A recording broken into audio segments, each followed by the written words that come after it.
스피디하게 알려드리는 미래교육 인사이트. 우리 미인합시다.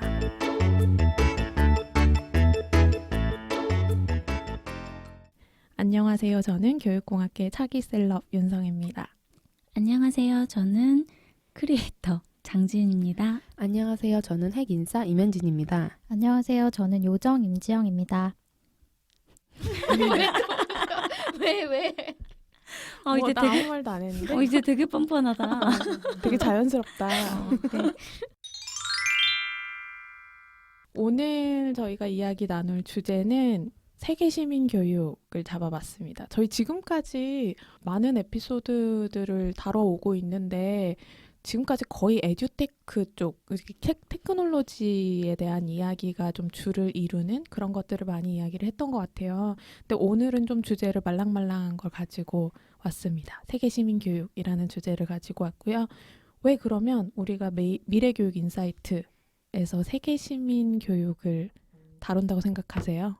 네, 사실 여기 세계 시민 의식의 전문가가 계셔가지고 이걸 소개를 안 할 수가 없고요. 누굴 말하는지 모르겠네. 그리고 이제 저희가 미래 교육이 막연히 테크놀로지로 엄청 혁신적인 변화를 일으킨다라는 방향성으로 가기보다는 굉장히 미래 교육은 포괄적인 주제를 다룬다고 저희는 생각을 했고, 그 중에서 이제 요즘 사회에서 굉장히 다양한 모습을 보이는 그런 형태 중에서 주제 중에서 이제 세계 시민 의식을 저희가 선정을 하게 됐습니다. 그러니까 지금까지 미래 교육의 방법에 대해서 조금 더 많이 다뤄왔다면 이제는 미래 교육의 방향에 대해서 조금 얘기를 하는 시간이 될 것 같아요. 네. 그리고 요즘에 정말 사회가 많이 변했다고 드는 생각 중에 하나가 이제 대표적인 사례라고 한다면 이제 다문화 가정이라는 게 이제는 좀 굉장히 많이 익숙해졌는데, 이 다문화 가정의 이제 아동들, 이제 학생들이 이제 학교에 많이 그 구성 비율을 차지하게 됐고, 그게 이제 예전부터 조금 이슈가 됐는데, 이제는 아예 신입생 전원이 다문화 그 배경을 가진 학생으로 다 구성된 학교가 있다고 소식을 들었습니다. 맞아요. 이게 올해 기사인데요. 물론 이제 지역적인 편차도 사실은 커요. 다문화 학생들의 비율이 높은 지역이 있고 그렇지 않은 지역이 있는데, 지금 제가 발견했던 기사는 대림동이 원래 좀 중국인들이 많이 모여 사는 곳이죠. 마라탕이 유명한 곳이죠. 그러게. 지금 다들 참고 있었는데. 그러니까. 마라탕. 제가 먼저. 그러니까. 그래서 거기에 위치한 초등학교에 올해 처음으로 신입생 전원이 다문화 학생이었다고 하더라고요. 그 학창 시절에 다문화 가정의 학생이 친구로 있었던 적이 있었어요? 네. 정말? 네. 언제? 저 초등학교 때 굉장히 특이하게 유럽계 혼혈인 친구가 있었어요. 근데 이제 아무래도 유럽계 혼혈이고 이제 백인의 그 외형을 좀 갖추고, 그러니까 굉장히 여자 아이였는데 굉장히 예뻤고 이러다 보니까 막 그렇게 심한 학교 내에서 막 따돌린다거나 이런 부분도 없었고, 그리고 그때 저희 학교 애들은 대부분 좀 착한 편이었기 때문에 굉장히 잘 지냈는데, 근데 약간 이제와 생각해보니 좀 미처 배려하지 못했던 부분들이 좀 있었을 것 같다라는 생각은 들어요. 그러니까 사실 다문화라는 게 아까 익숙하다라고 말씀을 하셨잖아요. 다문화가 익숙한 사회가 됐다. 근데 이게 어떤 생각이 드냐면, 다문화가 귀에는 익숙해졌는데 아직도 마음으로는 안 익숙한 사회인 것 같아요. 아직도 튀어 보이고 좀 뭔가 내가 어떻게 대해야 되지? 막 이런 걸 고민하게 되기도 하고, 좀 아직은 그런 사회인 것 같아요. 익숙하다라고 얘기를 과연 할 수 있는가를 고민하는 사회? 네. 요즘 학교들, 대학들에서도 다문화 학생들 정말 많잖아요. 그래서 최근에 이제 제가 이제 강의하는 수업에서도 아이들이 다문화 학생들을 수용하는 그런 교육 프로그램이라든지 다문화 학생들을 대상으로 이제 도서관 이용 방법을 교육하는 프로그램이라든지 막 이런 것들을 개발하는 친구들 팀도 있었거든요. 그러니까 그만큼 좀 다문화 사회로 우리나라도 이렇게 향해 가면서 그동안 우리가 조금 등한시 여겼던 세계 시민이라는 것이 무엇인가 라는 거에 대해서 물음을 던지게 되고 그래서 우리나라도 정말 어렸을 때부터 특히 뭐 유럽이라든지 미국 같은 곳에서는 완전 어린 나이부터 이 세계 시민 교육을 유아 때부터 이제 시행을 하거든요. 그래서 우리나라도 이제 이러한 시민 의식, 세계 시민 의식에 대해서 교육할 때가 왔다라는 것에 대해서 많은 분들이 공감하고 또 교육부에서도 많이 정책을 지금 내놓고 있죠. 그쵸. 근데 사실 우리나라가 이제 다문화되고 있다는 거는 부정할 수 없는 사실은 분명한 것 같은데, 우리가 그런 거에 대한 어떤 진짜로 그 충분한 그런 건전한 의식을 가지고 있는가, 이런 거는 사실 조금 아직은 아니라고 말할 수 있는 사례들이 많이 나타나고 있는 것 같아요. 제가 최근에 좀 봤던 사례 중에 하나는 뭐냐면, 조금 약간 무거운 얘기일 수도 있는데, 그 PC방 살인 사건 있었잖아요. 맞아. 그때 한창 그 살인을 했던 사람이 중국 동포다, 그런 그 글들이 굉장히 많았거든요. 그런 거 혹시 보셨나요? 네, 저 네, 봤어요. 봤어요. 엄청 그쵸. 많았죠. 그때 막 조선족이다 막 이런 얘기들이 인터넷에 굉장히 소문으로 많이 돌았었고, 아니다라고 하는 기사가 나왔는데도 불구하고 신상 공개해야 된다, 조선족이라더라, 뭐 이런 댓글들이 상당히 많았었어요. 맞아요. 그래서 그런 것들을 이제 우리가 좀 부르는 용어가 있는데, 제노포비아라고 하는 용어를 써요. 그러니까 제노포비아라고 하는 게 이제 우리나라만의 문제는 아니고요. 2016년에 딕셔너리닷컴에서 올해의 단어로 선정이 되기도 했었어요. 그러니까 이게 우리나라에서뿐만 아니라 한때 되게 큰 이슈가 되기도 했던 단어인데, 이게 뭐냐면 외국인이나 혹은 이제 나랑 좀 다른 사람, 뭐 다르게 옷을 입거나 뭐 다르게 행동하는 사람, 이런 사람들을 무서워하고 싫어하고 혐오하는 그런 것들을 이제 제노포비아라고 이야기를 하고요. 사실 우리나라의 여러 가지 사건들을 봤을 때 이 제노포비아가 굉장히 좀 심각한 수준이지 않나라고 하는 생각들을 하게 되는 경우가 종종 있었습니다. 그래서 그 제노가 이방인이라는 뜻이고 포비아가 이제 혐오를 뜻한다. 그래서 이 합성어로 제노포비아 뭐 이렇게 부른다고 하더라고요. 맞아요. 그래서 그때 최근에 이제 또 다른 기사들을 살펴보면, 우리나라에 이제 외국인이 굉장히 많이 늘어나고 있는데, 우리나라 사람들이 가지고 있는 다문화 수용성이 어느 정도인지 이런 것들을 조사해서 다른 나라들이랑 비교한 기사가 있었어요. 그 내용을 살펴보면, 이게 처음에 애초에 조사한 곳은 여성가족부였고요. 2015년에 조사한 걸 기준으로 했는데, 일자리가 귀할 때 자국민 우선 고용에 찬성한다 라고 하는 질문에 한국은 60.4% 정도의 이제 찬성 응답이 있었고요.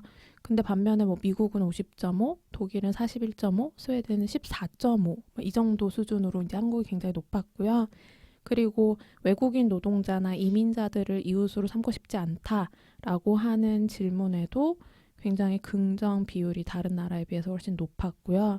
그리고 나 자신을 세계 시민으로 생각한다라고 하는 것에는 상대적으로 이제 다른 나라들에 비해서 낮은 응답을 보이는 걸로 나타난 조사 결과가 있습니다. 그래서 한국의 다문화 수용성이 굉장히 좀 다른 국가들에 비해서는 좀 낮다라고 하는 그런 자료라고 볼 수가 있을 것 같아요. 그런데 또 사실 아까도 잠깐 얘기가 나왔었는데 그 유럽이나 미국에서 이주민이나 난민 수용에 대한 이슈에 대해서 끊임없이 이렇게 논의가 이루어져 왔고, 그렇기 때문에 세계 시민 교육 같은 경우도 우리나라보다 훨씬 빨리 시행이 됐거든요.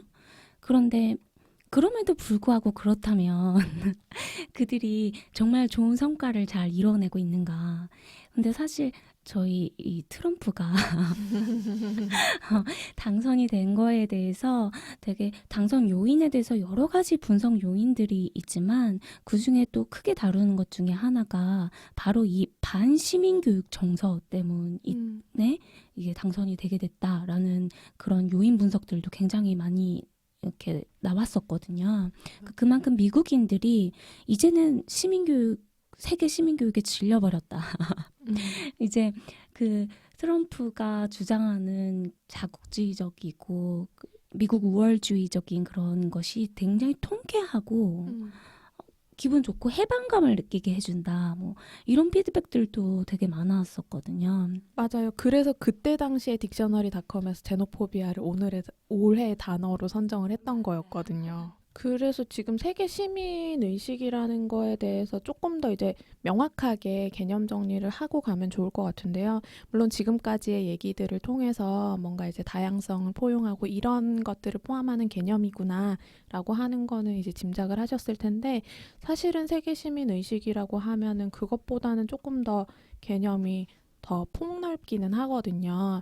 그래서 세계 시민이라고 한다면 물론 우리가 이슈들이 우리나라의 이슈들만 있는 게 아니기 때문에 요즘에는 이제 글로벌 이슈들이 다 나의 삶에도 영향을 미치고 그러잖아요. 그래서 그런 전 세계 글로벌적인 이슈들을 그 광범위하고 포괄적인 관점에서 접근해보고 그리고 해결하려고 노력하고 이런 어떤 그런 시도를 하는 좀 책임감 있는 시민, 윤리적인 시민, 이런 사람들을 이제 세계 시민이라고 부를 수 있을 것 같고요. 세계 시민 의식이라고 하면 그런 세계 시민이 가지고 있는 어떤 역량이라고 볼 수 있을 것 같아요. 사실은 세계 시민 의식이라고 하잖아요. 근데 이 의식이라고 말하는 거에 대해서 반대하는 사람들도 있더라고요. 원래라면 이게 글로벌 시티즌십 이잖아요. 그러니까 시티즌십이라고 하는 것이 이제 의식이라는 단어로 번역이 되는 게 오롯이 이제 의미가 있는가라고 하는 거에 대해서 반대하는 분들이 있어서 그래서 세계 시민성 이렇게 부르는 게 더 적합하다라고 하는 학자들도 많이 있더라고요. 맞아요. 사실 굉장히 실천적인 부분인 거잖아요. 이게 뭐 머리는 그렇게 생각하는데 몸과 마음은 따로 놀 수 있기 때문에 맞아요. 예, 그 단지 그 번역을 시민 의식이라는 걸로 굉장히 제한으로 두면서 우리나라에서도 굉장히 그러니까 다들 머릿속으로는 다 그렇게 생각하는데 막상 실천이 안 되고 마음이 따라주지 않는 부분도 있는 것 같아요. 맞아요. 그래서 세계 시민의식, 글로벌 시티즌십이라고 하면 원래 의미는 정말로 그렇게 생각만 하는 게 아니라 뭔가 이것과 관련된 지식도 포함을 하고 기술도 포함을 하고 태도적인 것도 당연히 포함을 하고 그리고 실제로 내 행동으로 옮기는가까지도 포함하는 개념이라고 보시면 더 적절할 것 같고요.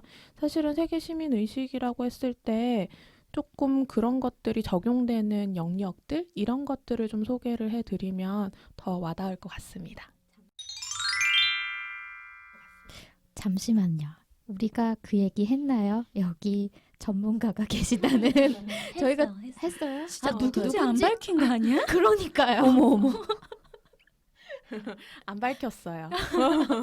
여기 사실 세계 시민의식 전문가가 계십니다. 아까 여기까지만 얘기했죠. 맞아요.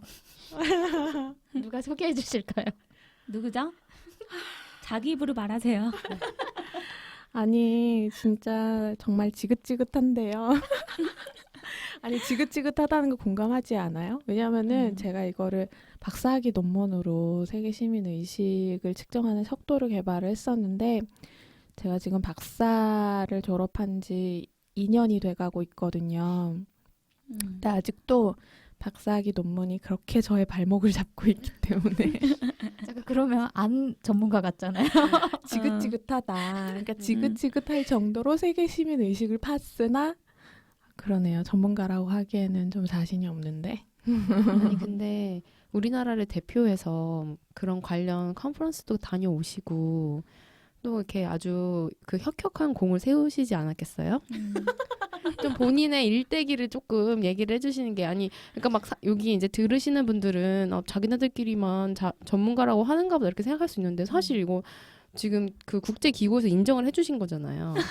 그렇게 전문가로 초청을 받으면서 공식적으로 아니 그렇게 뛰나요? 아니 이거는 너무나 비약인 것 같고요. 아니요, 근데 팩트긴 팩트죠. 아니에요. 그거는 너무 아니야. 그러면 이제 설명을 해주세요. 네네네네. 어디 어떻게 다녀왔고 뭘 아, 했는지. 네네네. 사실은 그거는 제가 세계 시민 의식의 전문가로 갔다기보다는 척도 개발 전문가로 간 거고요. 그러니까 제가 어떻게 된 히스토리냐면 제가 이제 세계 시민 의식을 주제로 박사학위 논문을 썼어요. 근데 이제 박사학위 논문이 이제 척도를 개발하는 거를 썼는데 그러다 보니까 이제 그 과정에서 연구 방법적인 측면에서 다양한 세계 시민 의식과 관련된 전문가들의 의견을 취합하는 이런 과정이 있었어요. 델파 연구를 했는데 그래서 그 과정에서 이제 많은 분들을 알게 됐죠. 근데 그렇게 하다 보니까 그분들이 이제 제가 세계 시민 의식으로 논문을 쓴다는 사실을 알고 계셨어요. 그러고 나서 유네스코 그에서 유네스코 아시아 퍼시픽 그 오피스가 방콕에 있거든요.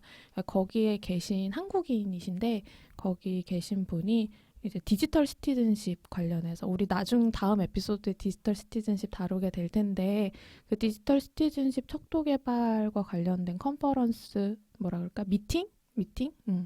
엑스퍼트 미팅을 했어요. 그러니까 유네스코에서 하는 거잖아요. 네네.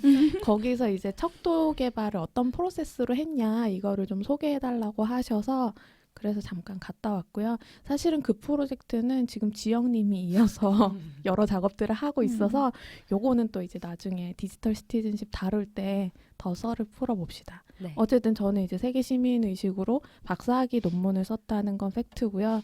전문가라고 하는 건 뭐 이들 여기 계신 분들이 전문가라고 하니까 뭐 그냥 그런 걸로 합시다. 어쨌든 저희 그 누구보다 많은 자료들을 보시고 분석하시고 네, 했다는 것에 대해서 저희가 이제 전문성을 인정을 해드립니다. 저희 얼마나 맘대로. 많은 자료를 받겠어요. 그러니까요. 저도 사실 졸업할 때 이 세계 시민 교육을 시험을 봤어요. 졸업 시험을 이걸로 봤어요. 그래서 제가 성혜님 논문들로 공부를 그게 거의 바이블이죠. 네. 그러니까 거기 다 있으니까 여기 자료를 다 읽고 그거를 이렇게 쓰신 거니까 그쵸. 제가 거의 밑줄 치면서 공부했어요. 네. 리스의 윤성의 세계 시민 의식으로 검색하시면 악플 달지 마시고요. 그래서 세계 시민 의식이라는 게 되게 포괄적이고 복합적인 개념을 가지고 있는데 이 세계 시민 의식을 조금 더 이제 구체적으로 이해를 하기 위해서는 이게 좀 적용되는 영역들을 좀 말씀을 드리는 게 도움이 될 것 같아요. 혹시 소개해 주실 분 계신가요? 이렇게 뭐 돌아가면서 하나씩 뭐 얘기하면 되나요? 그러니까 오늘 여러분 오늘 저희가 녹음하는 날이 12월 10일인데요. 오늘이 무슨 날인지 혹시 아세요? 네. 얘기해 주세요. 강다니엘 생일이요. 아이고야. 엄청난 날인데? 아이고야. 그건 생각을 못 했네. 아니 근데 정말 그거밖에 몰라? 아니 근데 우리 녹음 일까지 밝혀야 돼요? 왜냐하면 오늘이 의미 있는 날이라서 그렇습니다. 저 근데 오늘 무슨 날인 거 본 거 같은데? 오늘 세계 인권의 그죠, 날이에요. 인권의 아, 날이죠. 그래서 세계 70주년. 시민의식, 세계 시민의식의 영역 중에 또 하나가 이 약간 인권에 대한 개념, 인권의식 이런 것도 포함되거든요. 그래서 이제 날짜를 얘기한 거예요. 그래서 제가 어제 성당 가서 그 세계 인권에 대해서 기도하고 왔거든요. 정말? 어제 주제가 그거였거든요. 네. 세계 시민의식, 세계 시민이시네요. 네.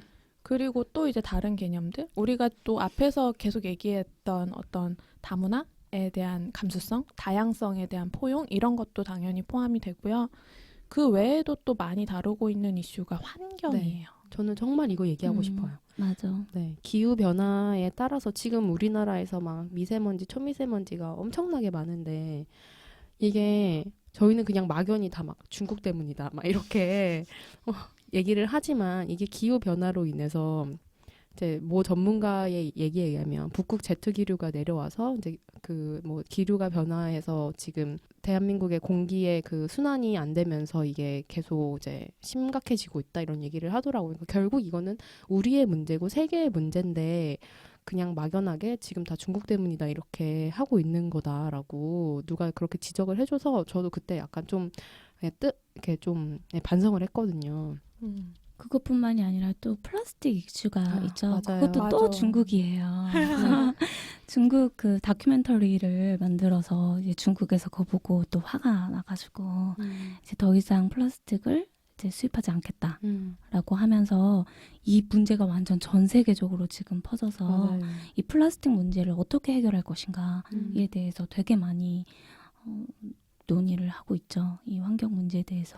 네. 그래서 요즘에는 커피숍 가면은 다 머그잔에 주잖아요. 앉아서 마시고 맞아요. 하면은. 근데 또 너무 웃긴 게 먹다 남으면 다시 일회용잔으로 가져가요. 그러면은 그 머그잔을 닦느라 또 물을 소비를 하게 되고 일회용잔은 일회용잔대로 쓰게 되고 그러니까 다들 이게 무엇인가에 대해 막 또 열띤 토론이 있지만 어쨌든 그래서 좀 일회용기를 좀 줄이면 도움이 되지 않을까 싶기도 하고 근데 저는 조금 생각이 다른 게 정말 많이 줄었다고 생각해요. 저는 그 정책으로 맞아요. 인해서 예전보다는 네, 플라스틱 활용이 정말 많이 줄었고 그래서 또 이 글로벌 시민 교육이 아까 성혜님께서 잠깐 얘기했다시피 실전 의지까지도 포함이 되어 있잖아요.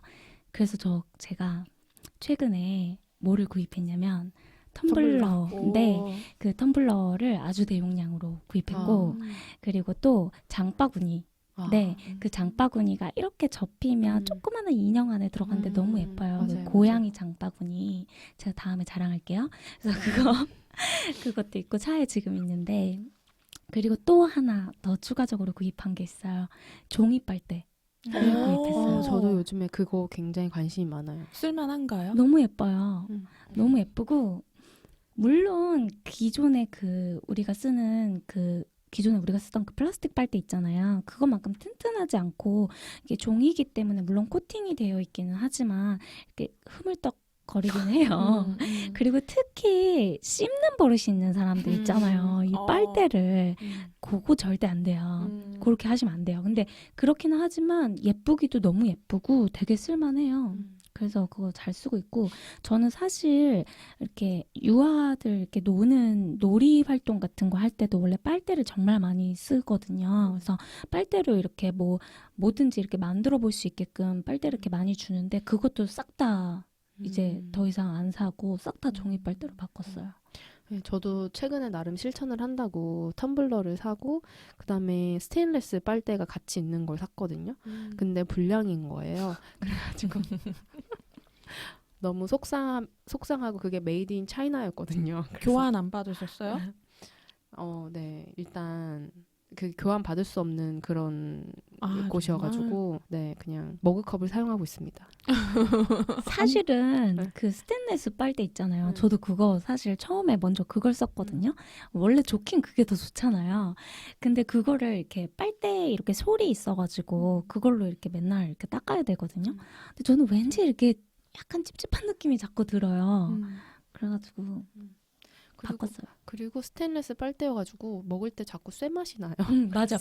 아니 근데 저는 절약한다고 산 텀블러 개수랑 장바구니 개수가 너무 많아서 오히려 저도 좀 그렇습니다. 그렇죠. 아니 어딜 가나 텀블러를 이제 기념품으로 주는 데가 너무 많아가지고 맞아요. 사실 되게 많기는 해요. 그래서 그거를 지금 이제 막 그 장바구니 같은 거를 제가 어제 성당 갔는데 거기서 기부를 받더라고요. 이제 일회용 그 비닐봉투 이런 거 안 쓰겠다고 남는 장바구니 있으면 다시 달라고 하시더라고요. 그러니까 또 기부할 수 있는 것도 많이 있으니까 잘 모아주셨다가 하면 될 것 같고 저희 너무 얘기가 삼천포로 빠지네요. 이제 이런 것들이 네. 세계 시민 의식의 어떤 행동들로 나타날 수 있는 것들이다라고 하는 얘기를 드린 거고요. 사실은 이 환경 문제랑 관련해서 많이 하는 표현이 있죠. 그 지속 가능한 발전을 위해서 이런 걸 한다라고 하는 표현을 쓰고 있고요. 사실은 세계 시민 의식을 키워주는 교육이 필요하다라고 이야기를 하고 있는 곳이 이제 대표적으로 유엔에서 그렇게 천명을 하고 있거든요. SDG라고 이야기를 하는데 Sustainable Development Goals라고 해가지고 지속 가능한 발전을 위한 목표들이에요. 그래서 2030년까지 우리 전 세계의 시민들이 어떤 과제들을 우리가 해나가야 할 것인가 이런 것들을 유엔에서 발표를 했는데 그 중에 하나가 이제 교육 파트가 있거든요. 그래서 거기 내용을 좀 살펴보면 이제 물론 다른 얘기들도 있지만 어떤 세계 시민 교육을 실시해야 한다라고 하는 것들이 이제 유엔에서의 주장에도 포함이 되어 있습니다. 유엔만 세계 시민 교육을 강조를 하고 있나요? 아니에요. 지금 우리나라도 이제 이런 중요성을 깨닫고 이제 교육 과정들을 이제 계속 개편을 하고 있는 것 같아요. 그래서 제가 이제 이번 주제는 사실 제가 전문가는 아니고 성희님이 전문가신데 그래도 조금 찾아봤거든요. 그래서 잘한다. 그래서 내용을 봤더니 우리나라에서도 이제 2016년에 세계 시민 교육에 대한 그런 교육 과정 모델을 이제 그 안을 발표를 하면서 이것들을 이제 교육에 적용을 하려고 노력을 하고 있다고 하더라고요. 그래서 뭐 16년도부터 이제 이게 시작이 되고 있으니까 아직 이렇게 정교하게 이루어지진 않지만 지속적으로 교사 연수도 하고 이제 교육 과정 내용도 재편하고 그리고 시범 학교나 이런 선도 학교들의 그런 교육 프로그램을 이제 중점적으로 이제 시작을 하는 것 같아요. 그래서 이제 또 본 사례가 있는데 지금 서울 안천초등학교의 사례를 한번 소개를 해드리면 이 학교는 서울특별시에서 지정한 세계시민교육 연구학교라고 합니다. 그래서 이 학생들이 그런 세계시민의식을 키워서 그렇게 세계시민으로 성장할 수 있도록 뭐 동아리를 운영한다든지 국제교류 활동을 굉장히 활발히 한다든지 이런 부분들을 이제 지원을 하고 있다고 하고요. 그래서 교과 내용들을 굉장히 통합해서 교육을 하는 그런 내용들을 주제를 운영을 하고 있고 그리고 이제 여기서 아까 성인님께서 말씀하셨던 지속 가능 발전 교육을 이제 중심으로 프로그램을 계획을 해서 그 전부터 그 교육 운영을 했었는데 이제 이런 내용들을 좀 더 강화를 해서 이제 추진을 하고 있는 것 같아요. 그래서 여기서 이제 대표적인 사례로 이렇게 얘기를 한다면 굉장히 이제 실천적으로 인상 깊었던 것이 화장실 모든 칸에 세계 시민 교육 안내판을 설치한다든지 이제 화장실에서 그 잠깐의 틈 여유도 주지 않고 세계 시민으로 성장할 수 있도록 그리고 굉장히 이렇게 그 자연을 생각할 수 있도록 이제 친환경적인 그런 환경을 조성을 한다든지 이런 노력들을 하고 그리고 이제 뭐 그 자매 결연 학교들과 이제 활발히 그 소통을 해서 뭐 카자흐스탄이나 호주의 학교하고 뭐 자매 결연을 맺고 그리고 아까 성혜님께서 이제 유네스코 얘기를 하셨는데 유네스코 그 관련 기관하고 연계해서 그러니까 교사들이나 이런 학생들이 연수를 받을 수 있도록 이제 지원을 하는 것 같습니다. 맞아요. 이 세계 시민 교육이 사실은 이제 교육부나 뭐 이런 데서도 주도적으로 요즘에는 하고 있지만 사실은 세계 시민 교육을 좀 선도적으로 해온 곳들이 대부분 약간 국제기구 쪽이기는 해요. 그래서 뭐 유네스코라든지 뭐 옥스팜이라든지 또 뭐가 있을까? 월드비전? 맞아요. 월드비전. 이런 어떤 기관들에서 사실 오래전부터 해오고 있기는 했는데 이제 그런 것들을 우리가 공교육 현장에 조금 더 적극적으로 들여오자라고 하는 최근의 움직임들이 좀 있는 것 같습니다. 그러면 이쯤에서 저희가 이제 세계 시민 의식에 대한 그런 동향이나 뭐 사례들을 좀 소개를 해드렸는데 그럼 정말 나는 세계 시민 의식으로 살고 있는가에 대해서 한번 좀 생각을 해볼 필요가 있는 것 같아요. 다들 어떻게 생각하시는지. 근데 저는 그러니까 아까 제가 처음에 우리 에피 시작할 때 귀로는 익숙한데 마음으로는 안 익숙하다 그랬잖아요. 그게 사실 저의 마음 상태인 것 같아요. 다른 분들은 어떠세요? 저는 일단 아까 말씀드렸듯이 환경을 조금 더 생각을 하자. 그래서 최대한으로 플라스틱 사용을 줄이려고 노력은 이제 늘 머릿속에 생각하고 있고 저도 이제 막 아예 처음부터 플라스틱을 완전히 안 쓸 수는 없고 진짜 뭐 일회용품을 굳이 제가 쓰려고 하는 게 아닌데 어디 마트 같은 데 가면은 그 일회용 용기에 담아져 있는 것들을 팔잖아요. 그래서 이제 그런 부분들은 여전히 고민이지만 그래서 최대한 소비를 안 하는 쪽으로 막 이제 가고 있는 것 같고요. 그리고 최근에 제가 한 결심 중에서 약간 계속 또 환경 쪽인데 이제 날씨가 따뜻해지면 머리카락을 짧게 잘라야겠다. 그래서 최대한 세제를 덜 쓰도록 노력을 해야 되겠다라고 생각을 또 했고, 네. 그리고 이제 사실 그 세계 시민 의식의 여건에 대한 부분이 굉장히 좀 얘기가 있는데 그 뭐 성불평등에 대한 문제들도 얘기가 되고 있는데 그런 부분은 이제 회사 내에서 많이 네. 변화를 일으키고 있기 때문에 네, 저는 앞으로 더 열심히 하도록 하겠습니다. 나는 세계 시민이다. 지은님 어떻게 생각하세요? 저는 저는 사실 이 얘기를 할까 말까 계속 했는데, 제가 기독교거든요. 근데 이 세계 시민에 대해서 얘기를 할 때, 이 역사를 거슬러 올라갈 때, 이 세계 시민이 되게 정치적으로도 종교적으로도 철학적으로도 굉장히 깊은 연관을 맺고 있어요. 그래서 이 세계 시민을 얘기할 때 그 거슬러 올라가면 이 바울까지도 올라가거든요. 그래서 그러면은 내가 논문 썼다고 전문가가 아니네. 나는 그런 건 바울이 몰라요. 저희 전문가는 하느님인 걸로. 그러네요.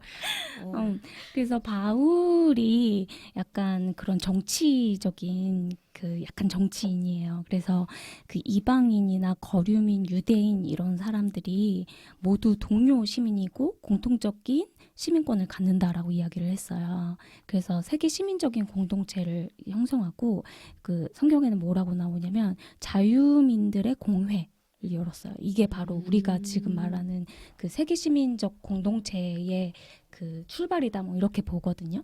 뭐 그거 이외에도 뭐 칸트나 뭐 여러 가지 이제 철학적인 부분들을 하고도 연관이 되지만 저는 약간 이런 사상을 되게 어렸을 때부터 주입을 받은 것 같아요. 그래서 약간 어렸을 때부터 그 훈련이 되게 많이 돼 있었어요. 저는. 그러니까 우리 모두가 같은 공동체고 누가 더 우월하거나 누가 더 잘나지 않았고 우리 모두가 하나고 약간 이런 의식 자체를 되게 어렸을 때부터 계속 훈련이 된 거예요.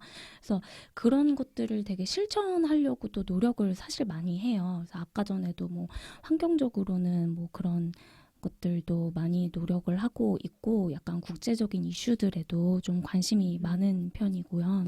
그래서 관심 있게 이렇게 보는데 아무래도 조금 실천 의식이 조금 부족하긴 한 건 사실인 것 같아요. 그러니까 제가 관심 있게 많이 이렇게 보고 그리고 그들을 이렇게 대할 때라든지 나의 의식이라든지 이런 것들은 좀 많이 훈련이 된 편이지만 좀 사회적인 운동적인 면에서는 약간 부족한 측면들이 사실 좀 있는 것 같다고 생각이 돼요. 갑자기 되게 그 성찰의 시간이 드네요. 근데 지금 말씀하신 게 제가 이제 그 박사학위 논문을 쓸 때 대학생들 굉장히 많은 수를 대상으로 세계시민의식을 측정을 했었거든요. 근데 제가 구성했던 세계시민의식 척도의 그 구성 요인들을 살펴보면 지식, 스킬, 태도, 실천, 의지 이렇게 4가지로 저는 봤어요. 근데 대학생들이 이거 조사를 해보니까 실제로 지식, 스킬, 태도에 비해서 실천, 의지가 평균이 훨씬 낮아요. 그러니까 대부분의 경우에 이런 것들을 인식은 하고 있지만 그리고 태도적으로도 그렇게 생각은 하지만 실제로 내가 행동으로 옮기는가 이 부분은 아직 좀 많이 약하다라고 할 수가 있을 것 같아요. 우리들뿐만 아니라 대부분의 경우에. 근데 성희님은 어때요? 저는 솔직히 말하면 글쎄요. 제가 세계 시민 의식을 공부를 많이 해서 그런지 저는 아닌 것 같다라고 생각을 많이 알면 했어요. 알수록 부족함이 알면 알수록 부족하다. 그러니까 저도 생각은 하죠. 정말로 이런 뭐 인권에 대한 감수성이라든지 다문화에 대한 포용성이라든지 이런 것들을 마음으로는 공감을 하고 머리로도 생각을 하지만 사실은 내가 그 상황에 처했을 때 정말로 그런 걸 실천을 할 것인가? 그리고 혹은 내가 그들의 어떤 그런 것들을 위해서 뭔가 나의 거를 포기하고 실천할 것인가? 그런 부분에 있어서는 아직 자신이 없다라고 생각이 많이 들었어요. 사실 굉장히 민감한 이슈들이 많거든요. 예를 들어서 뭐 제주도의 난민 문제라든지 이런 것들을 사실 보면은 최근에 또 이슈됐던 문제가 뭐냐면 정우성 씨가 맞아요. 네, 그 난민에 대해서 우호적인 발언을 했는데 그런 것들이 또 굉장히 많이 악플이 달리고 네. 그런 일들이 있었잖아요. 맞아요. 그래서 나는 저 그렇게 정우성 같이 할 수 있을까? 그건 아닌 것 같거든요. 그래서 맞아요. 근데 또 그분은 또 유엔 난민기구의 그쵸, 그런 홍보대사시니까. 홍보대사로서 굉장히 소신 있는 발언을 하셨는데 이제 다들 그 얘기를 하시죠. 그 정우성 님이 사시는 곳은 난민들이 오기에는 어려운 부촌이고 현재 그 난민과 접하고 있는 사람들은 사실 그 막연한 두려움과 공포심이 있고 뭐 가끔씩 그런 부정적인 뭐 사건들도 일어나고 있기 때문에 양측을 다 얘기를 좀 잘 듣고 이걸 잘 조화롭게 나가는 방향으로 이끌어야 되는데 문제는 지금 막 다들 서로 입장만 얘기를 할 뿐이지 이걸 어떻게 중재하고 그 합으로 이뤄 나갈지에 대해서 약간 논의들이 부족한 것 같아요. 맞아요. 그래서 그런 것들을 잘할 수 있기 위한 어떤 시민을 길러내는 게 세계 시민 교육이 아닐까? 이런 생각도 들고요. 그 제가 또 최근에 본 논문, 이거 되게 최근에 나온 논문 중에 하나인데, 전국에 계신 세계 시민 교육 선도 교사들이 계시대요. 이제 중등 교육을 하시는. 그래서 그분들 대상으로 설문조사를 해서 세계 시민 의식의 어떤 요소들 중에 뭐가 가장 시급한가, 교육적인 처방이 가장 시급한 영역이 무엇인가 이런 것들을 좀 도출했던 연구가 있었어요. 그래서 교사 105명이 응답을 해주셨고요. 그 연구 결과를 보면 어떻게 나오냐면 세계 시민 역량 중에 가장 최우선적으로 이제 교육이 필요한 역량이 디지털 정보 문해력, 다양성 존중, 사회 정의, 평화에 대한 신념, 그리고 존중감. 존중감은 이제 타인에 대한 배려나 관용 이런 걸 의미하고요. 그리고 변화에 대한 믿음. 이런 것들이 가장 교육이 절실한 영역이다라고 하는 연구가 있었습니다. 저희가 이 한국이 좀 부족한 이 세계 시민 교육의 여러 가지 이제 요소들 중에서도 저희가 조금 부족한 것이 이 자문화 중심주의를 벗어나는 것이래요. 그러니까 저희가 약간 민족주의적인 이런 것들이 좀 강하잖아요. 단일 민족. 네, 단일 이라고 민족. 하니까. 네. 그래서 약간 뭐 세계의 뭐 어린이들이라든지 그다음에 또 뭐 개발도상국이라든지 이런 데를 도우면 지금 우리나라 아이들을 도울 생각은 안 하고 무슨 세계 어린이들을 돕냐. 그럴 돈 있으면 우리나라 어린이 먼저 도와라.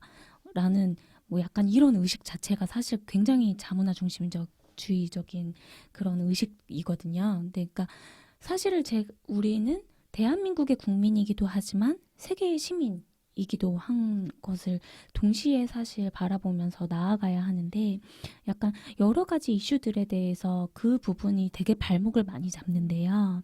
근데 사실은 이거를 우리가 한국이고 미국이랑 비교를 해보면 사실 백인 우월주의랑 다르지 않을 수 있거든요. 그래서 약간 그런 의식 자체를 조금 더 확장할 필요가 있는 것 같아요. 그렇기 때문에 사실은 이런 세계 시민 교육이 잘 되기 위해서는 사실은 선생님들 자체도 세계 시민 의식을 더 가져야 되는 그런 선결 과제들도 남아 있다라는 생각이 듭니다. 네. 저 또 이제 갑자기 든 생각이 그 굉장히 다문화 중심주의로 저희 한국이 좀 그런 게 강하다 보니까 다문화에 대한 그 수용성이 조금 떨어진다고 생각을 하는데 역사적으로 보면 한국은 단일 민족인 적이 없었거든요. 사실 그 한반도가 시작됐을 때부터 북방계와 남방계가 만나서 한국에 자리를 잡은 거여가지고 굉장히 많은 DNA들이 섞여 있는 인종인데 굉장히 저희는 어릴 때부터 그 국사 교과서에서 한반도는 한민족이고 단일 민족이고 단일 민족의 우수성 이런 게 굉장히 강조가 됐었잖아요. 그래서 지금은 좀 그런 신화적인 부분들이 많이 깨지고 있는 것 같긴 한데 이거를 앞으로는 더 뭔가 객관적으로 이렇게 바라보고 한국도 굉장히 열린 국가였다라는 것을 좀 깨달으면은 어떨까라는 생각을 좀 하게 됩니다. 좋은 지적이십니다. 그 저희가 요번 한 에피소드 동안 이제 세계 시민 의식, 세계 시민 교육에 대해서 좀 이야기를 나눠봤고요. 사실 저희가 또 테크놀로지나 디지털 쪽에도 관심이 많은 사람들이잖아요. 그래서 다음 에피소드에서는 조금 이런 시티즌십과 디지털을 같이 좀 이야기를 해보는 그런 시간을 갖도록 하겠습니다. 오늘은 여기까지 할게요. 교육계의 최신 트렌드를 스피디하게 알려드리는 미래교육 인사이트. 우리 다음에도 미인할까요? 구독 미인, 팔로우 미인, 하트 미인 많은 후원 부탁드립니다. 후기도 부탁드리고요.